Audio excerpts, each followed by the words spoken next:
Here's investigative reporter Tim Daniel. We begin this story with a name you're likely familiar with, Michael Proctor. He's the former state police detective fired for conduct revealed in Karen Reed's first trial. I started looking into state police GPS tracking after learning how Proctor stayed off the radar with his.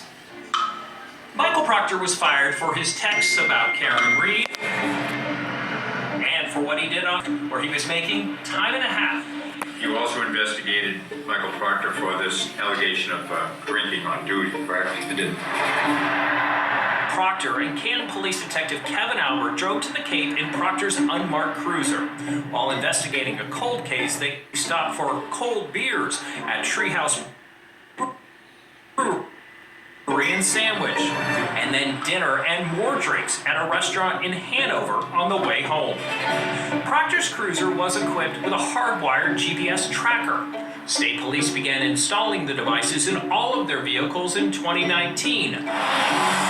The initial cost, $225,000. So I believe that this is an important step forward for the department, an important resource for the department. Then Colonel Christopher Mason touted it as an accountability tool, following the overtime fraud scandal that rocked the agency in 2018. So we'll now have the ability to track historical time and attendance.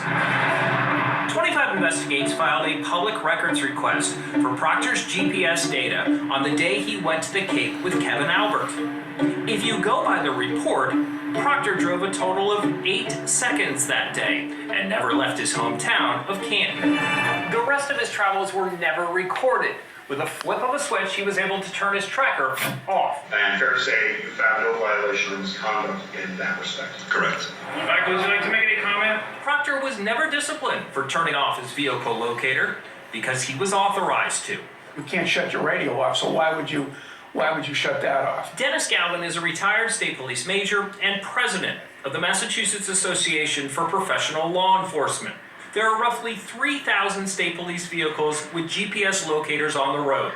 25 Investigates found 418 of them have a kill switch.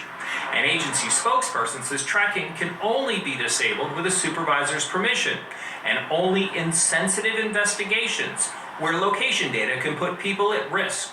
We asked Galvin about that. You could wind up disclosing information about critical witnesses or even informants and things like that. Well, those are things that it would be in the department's interest to make sure that weren't available. But the switch can be abused. A state police internal affairs report from 2021 says then Trooper Dwayne Correa had his gun stolen out of his unmarked cruiser following a night of drinking in Providence. The report says Correa disabled his tracker to conceal his whereabouts from his supervisors. I think there's a management obligation here to make sure that there's compliance.